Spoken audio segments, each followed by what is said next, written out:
സാധന കിച്ചണിൽ നീ എന്തോ ചെയ്യാടി? എന്ന് ഞങ്ങളെല്ലാവരും ഹോസ്പിറ്റലിൽ ആക്കോടിരിക്കും. എന്തിനുള്ള പുറപ്പാടോ? അവളെ സഹായിക്കാൻ ഞാനുണ്ട്, അതുകൊണ്ട് അയ്യോ അത് നോക്കി നോക്കടി. അത് പുളിവെള്ളം കലക്കിയതല്ലേ സ്വർണ്ണ. ഏതാ പുതിയതെന്ന് അറിയാത്ത ഇതിലേക്ക് പിടിച്ചാണ് പാചകത്തിന് നിർത്തുന്നത്. ഞങ്ങളുടെ അമ്മ എവിടെ? ഞങ്ങളുടെ ജീവൻ ആപത്താവുന്നു. മമ്മി വേറെ ആയോ? എന്തിനാണ് ചെറുക്ക നീ വിളിച്ചു നോക്കിയത്? നിനക്ക് എന്തെങ്കിലും പറ്റിയോ? എന്താടാ? അമ്മയെ കാണുന്നില്ലേ ഇവിടെ ഇത്രയും വലിയ പ്രശ്നം നടക്കുന്നത്? പാചകം എന്ന് പറഞ്ഞിട്ട് ഞങ്ങളെ കൊല്ലാൻ നോക്കുന്നു. ഇതാണോ കാര്യം? നീ പട്ടിണി കിടക്കാനൊന്നും പോകുന്നില്ല. ഞാൻ മുന്നേ തന്നെ എല്ലാ ഫുഡും ഉണ്ടാക്കി വെച്ചിട്ടുണ്ട്. പിള്ളേർ ചോദിച്ചപ്പോൾ അവർക്ക് ഒരു എന്റർടൈൻമെന്റിന് വേണ്ടി എന്റെ കിച്ചണൊന്ന് വിട്ടുകൊടുത്തന്നേ ഉള്ളൂ. രാഹുൽ ഞങ്ങളെ കൊല്ലുന്നതിന് മുമ്പ് ഇവരുടെ കൈകൊണ്ട് മരിക്കായി പോകണമെന്ന് ഞാനിന്ന് തെറ്റിദ്ധരിച്ചു പോയി. മമ്മേ വെറുതെ ഒന്ന് പേടിച്ചു. മമ്മേ രാഹുൽ, നിനക്ക് വേറെ ഒന്നും പറയാൻ കേട്ടില്ലേ? ഈ സമയത്ത് അവന്റെ പേര് എന്ന് വിളിച്ച് കൊണ്ടുവന്ന് വന്നേക്കാം. അമ്മ എന്തായാലും ഫയർ എഞ്ചിനെ വിളിച്ചോ. ഈ കിച്ചൺ ഇവർ കത്തിക്കാൻ ഞാൻ ഭാഗ്യം. രണ്ട് എക്സ്പ്രഷൻ ആയിട്ട് തകർക്കൊന്നും വേണ്ട. എന്റെ അമ്മ കാത്തു സൂക്ഷിച്ച കിച്ചണായിരുന്നു. അതിന്റെ അവസ്ഥ ഇനി എന്താവോ എന്തോ. അമ്മ അവൻ പറഞ്ഞ മാതിരി ഫയർ എഞ്ചിനെ പറയുന്ന നല്ലതാ. പോടെ എന്റെ പിള്ളേരെ കളിയാക്കാൻ നിൽക്കാതെ. എന്റെ കുട്ടികളെ ഇതെന്തേ രണ്ടും കാണിക്കുന്നത്? ദൈവമേ, കിച്ചന്റെ തീരുമാനമായോ? എന്താ ഓർമ്മയില്ലേ, രാവിലെ അടുക്കളയിൽ നല്ല ബഹളമായിരുന്നല്ലോ. എന്തായി അഖിലമോളുടെയും സാധനമോളുടെയും പാചകം? ഒന്നും പറയണ്ട, കിച്ചൺ കത്തിച്ചില്ലെന്നുള്ളൂ. ബാക്കി എല്ലാം ആക്കി വെച്ചിട്ടുണ്ടായിരുന്നു. അവർക്ക് എന്റർടൈൻമെന്റ് ആയിക്കോട്ടെ എന്ന് വെച്ചപ്പോൾ എനിക്ക് നല്ലൊരു എന്റർടൈൻമെന്റാണ് തന്നത്. അവിടെ വൃത്തിയാക്കപ്പെട്ട പാട്, പിന്നെ രണ്ടും കൂടി ഉണ്ടാക്കിയ പാചകം വായ വയ്ക്കാൻ കൊള്ളത്തന്നില്ല. അപ്പുറത്തെ വീട്ടിലത്തെ പട്ടിക്ക് കൊടുത്തപ്പോൾ അതിന് പോലും വേണ്ട, അവിടെ ഇരിക്കുന്നുണ്ട്. ദർശനം വന്ന് കൊടുത്തോക്ക്, അവർക്ക് ചിലപ്പോ പിടിച്ചെന്ന് വരും. അല്ല, എവിടെ നിന്നിട്ട് അഖിലമോളെയും സാധനമോളെയും കാണുന്നില്ലല്ലോ? എന്നിട്ട് വേണം അവന്മാർ എന്റെ മേക്കിട്ട് കയറാൻ. സാധനമോള് രാഹുലിനെ കാണാൻ പോയി. അവള് പോയി കഴിഞ്ഞ പിന്നെ അവളുടെ പിന്നാലെ ബോഡി ഗാർഡായിട്ട് അഖിലമോളും മിഷാനും സഞ്ജുവും കൂടി പോവല്ലോ. ഈ പിള്ളേർ ഇത് എന്തിനുള്ള പുറപ്പാടാ? ഓരോ പ്ലാനും കാര്യങ്ങളും എന്നൊക്കെ പറഞ്ഞ ഒരു പുലുവാല് വരുത്തി കഴിഞ്ഞാൽ മതി. സാധന, താനെന്താ ഒന്നും മിണ്ടാതെ നിൽക്കുന്നത്? ഞാൻ എന്താ പറയാനാ? രാഹുൽ എന്നെ വിളിക്കുമ്പോ ഞാൻ കൂടെ വരുന്നു. രാഹുൽ പറയുന്ന കേൾക്കുന്നു. താൻ എന്താടോ അങ്ങനെ? തനിക്കെപ്പോഴും എന്നോടുള്ള ദേഷ്യം മാറിയില്ലേ? രാഹുൽ എന്നോട് എത്ര സോഫ്റ്റ് ആയിട്ട് സംസാരിച്ചാലും എൻ്റെ ജീവിതത്തിലുണ്ടായ കാര്യങ്ങൾ, താൻ കാരണം ഞാൻ അനുഭവിച്ച വേദനകൾ എനിക്ക് പെട്ടെന്നൊന്നും മറക്കാൻ പറ്റില്ലല്ലോ. എൻ്റെ അപ്പ അമ്മ എവിടെന്ന് പോലും എനിക്കറിയില്ല. സൽമ, നീ ഓക്കെ അല്ലേ?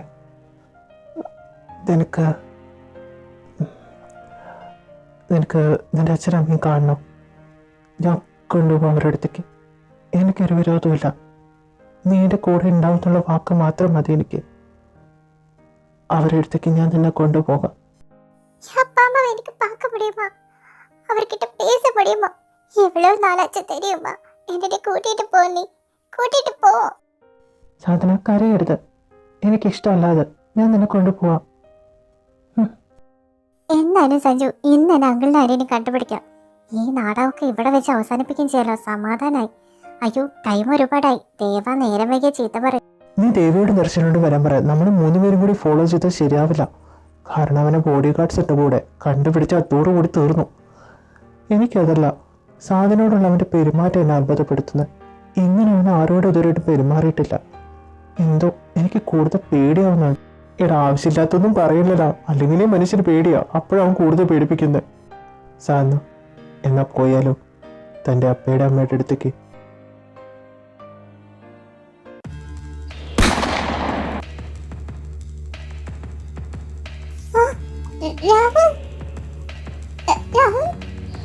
സാർ ഓക്കെ അല്ലേ? സാർ, നീ വണ്ടിയിൽ കേൾക്ക. സാർ,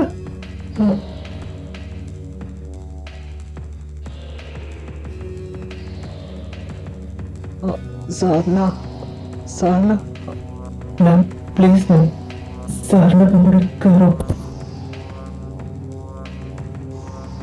അയ്യോ, ഇതിപ്പോ ഇത് സംഭവിച്ചേ? സാധനം കൊണ്ടാണല്ലോ അവര് പോകുന്നത്. എടാ, അവന്മാരാരാ? എനിക്കറിഞ്ഞൂടാ. കാറിൽ ആരെയും ഞാൻ കണ്ടില്ലല്ലോ. അവന് ഒരുപാട് ശത്രുക്കളുണ്ട്. അതിലത്തെ ആരെങ്കിലും ആയിരിക്കും. അല്ല, നമ്മളിവിടെ നിന്നിട്ട് എന്ത് ചെയ്യാനാ? അവരെ ഫോളോ ചെയ്യും. എവിടെയൊക്കെ നമ്മൾ തപ്പി. ഇപ്പൊ അവരെവിടെ പോയിച്ചിട്ടാ? വണ്ടി മിസ്സാവുകയും ചെയ്തു. അയ്യോ, ദേവോട് ഞാൻ എന്ത് മറുപടി പറയും? സാധന അവൾക്ക് എന്തെങ്കിലും സംഭവിച്ചോ? അവനൊന്നും ചെയ്യില്ല. അവന്റെ കണ്ടീഷൻ തന്നെ ഇപ്പൊ മോശമല്ലേ, അവന്റെ പേടിക്കണ്ട. ഇവിടെ അടുത്തുള്ള ഹോസ്പിറ്റലിൽ നോക്കിയാലോ? ബുള്ളറ്റ് കയറിയതല്ലേ, എന്തായാലും ഹോസ്പിറ്റലിലേക്ക് പോകാൻ വഴിയില്ല. വീട്ടിലല്ലേ അതിനുള്ള സംവിധാനങ്ങളുണ്ട്, വീട്ടിൽ പോയി കാണും. എടാ പറയുന്നുണ്ടൊന്നും വിചാരിക്കരുത്. നിന്റെ ഏട്ടന്റെ കാര്യത്തിൽ കാലം വരാൻ സമയമായോ? രാഹുലിനെ കാലം കൊണ്ടുപോകുമെന്ന് അറിയില്ല, പക്ഷെ നമ്മളെല്ലാവരും കാലം കൊണ്ടുപോകും. ഞാൻ വരുന്നു കാലം. നിന്നെയൊക്കെ ഒരു കാര്യം ഏൽപ്പിച്ച് അത് മര്യാദയ്ക്ക് ചെയ്യാനായിരുന്നു ഇവിടെ. അവൾ എവിടെ പോയി, എന്താ വിവരം വലുത് കിട്ടിയോ? നോക്കി നിൽക്കുന്ന കണ്ടില്ലല്ലോ. ദേവ പെട്ടെന്നായിരുന്നു ഗൺഷോട്ട് നടന്നത്. അപ്പൊ തന്നെ അയാളെ കാറിലേറ്റ് പോയി. ഞങ്ങള് മാക്സിമം ചേസ് ചെയ്തതാ, പക്ഷെ മിസ്സായിപ്പോയി.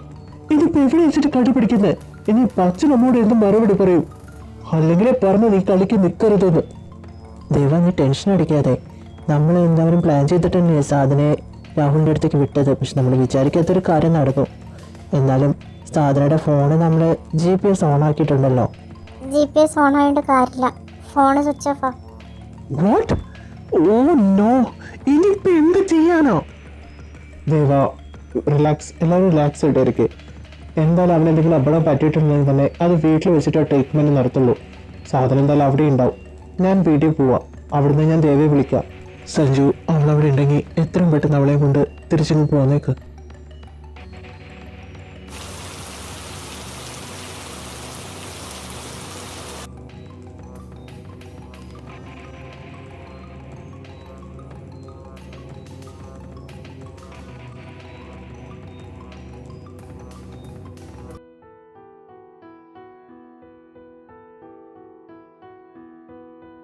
സാധന, നീ ഓക്കെ അല്ലേ? ആ, സമാധാനായി. നിനക്കൊന്നും പറ്റിയില്ലല്ലോ. പറ്റിയത് എനിക്കാടാ. ബുള്ളറ്റ് കയറിയത് എൻ്റെ കയ്യുമ്മാ. അവൾക്ക് കുഴപ്പമൊന്നുമില്ല. നിനക്ക് കുഴപ്പമൊന്നുമില്ലല്ലോ? കണ്ടാലറിയാം കുഴപ്പമില്ലെന്ന്. അല്ല, ഞാനിവിടെന്ന് വീട്ടിൽ കൂടെ നാക്കട്ടെ. രാത്രിയായി തുടങ്ങിയില്ലേ. എവിടെ പോന്നു? സാധനം എൻ്റെ കൂടെ ഇവിടെ നിൽക്കും. അത് ശരിയാവില്ല. എന്താ ശരിയായി? അത് ശരിയാവും. അവൾ ഇവിടെ തന്നെ എൻ്റെ കൂടെ നിൽക്കും. നിനക്കെന്തത്ര ബുദ്ധിമുട്ട് അവളെ കൊണ്ടുപോകാഞ്ഞിട്ട്? അവളെ വീട്ടിലെല്ലാവരും അന്വേഷിക്കില്ലേ? പിന്നെ സാധനയ്ക്കും നിൽക്കാൻ താല്പര്യമൊന്നും ഉണ്ടാവില്ല. സാധന, നിനക്ക് താല്പര്യമില്ലേ നിൽക്കാൻ? ഞാൻ എന്നോളം സഞ്ജു, എനിക്ക് കുഴപ്പമൊന്നുമില്ല, ഞാൻ ഓക്കെയാണ്. നീ ഇത് ആലോചിച്ചിട്ട് തന്നെയാണ് പറയുന്നത്. ദൈവയുടെ കാര്യത്തുള്ളിൽ നിൽക്കുക. അതെ, എൻ്റെ അപ്പേനെ അമ്മേനെയും കാട്ടിത്തരാന്ന് പറഞ്ഞ് എനിക്ക് വാക്ക് തന്നതാ. രാഹുലിന് ഇപ്പം എനിക്ക് പിണക്കാൻ പറ്റില്ല സഞ്ജു. നീ ഇത് ആലോചിച്ചിട്ട് തന്നെയാണോട് ഈ പറയുന്നത്? എന്തായാലും ഞാൻ ദേവയെ വിളിച്ച് പറയാം. അവിടെ നിന്ന് എല്ലാവരും നിന്നെ ആലോചിച്ച് വിഷമിക്കായിരിക്കും. രാവിലെ കിടന്നോളൂ, ഞാനിവിടെ ഇരിക്കാം. താങ്ക് യു സാധന.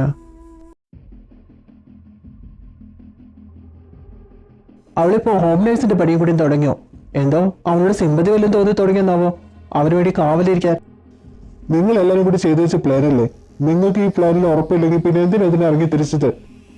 ഞങ്ങൾ പ്രതീക്ഷിക്കാതെ ഇങ്ങനെയൊക്കെ സംഭവിച്ചത്. പക്ഷെ അവളോട് നിൽക്കാന്ന് പറഞ്ഞ എന്തിനാ? അതും എനിക്ക് മനസ്സിലാവാത്തത്. അങ്കിളിനും ആന്റീനും കാട്ടിക്കൊടുക്കാൻ നാം പറഞ്ഞില്ലേ? ഇനിയിപ്പോൾ അവളെങ്ങാനും അവിടുന്ന് പോന്നു കഴിഞ്ഞാൽ അവൻ ആ തീരുമാനം മാറ്റുമെന്ന് വിചാരിച്ച് പേടിച്ചിട്ടായിരിക്കും. എന്തായാലും മോള് തീരുമാനിച്ചല്ലേ, അവളോട് നിൽക്കട്ടെ. പിന്നെ അവളോട് ഒറ്റയ്ക്കല്ലല്ലോ, സഞ്ജു കൂടെ കൂടെയല്ലേ. അതുകൊണ്ട് നമുക്ക് സമാധാനിക്കാം, ഒന്നും സംഭവിക്കില്ലായിരിക്കും. സാന, സാന, സാന,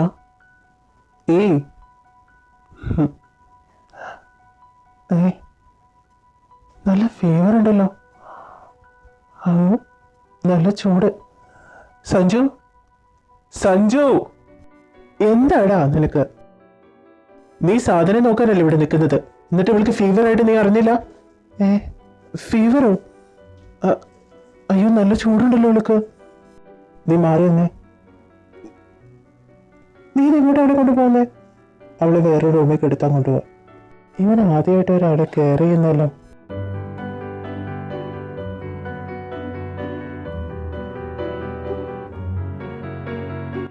സോറി സാധന, ഞാൻ കാരണല്ലേ നീ ഇങ്ങനെ സഫർ ചെയ്യുന്നത്. ഇനി നിന്നെ വേദനിപ്പിക്കാതിരിക്കാൻ ഞാൻ നോക്കാം. I'm really sorry. Even sorry പറയുന്നു. Something wrong. സോറി, എഡിറ്റിംഗ് ശരിക്കും നടക്കുന്നില്ല. മോൻ എക്സാമൊക്കെ ആയതുകൊണ്ട് കുറച്ച് തിരക്കാണ്. പിന്നെ വോട്ടെക്സിൻ്റെ അടുത്ത എപ്പിസോഡ് ഞായറാഴ്ച പറ്റുമെങ്കിലും ഞാൻ ഇടുള്ളൂ, അല്ലെങ്കിൽ നെക്സ്റ്റ് വീക്ക് ആയിരിക്കും കേട്ടോ.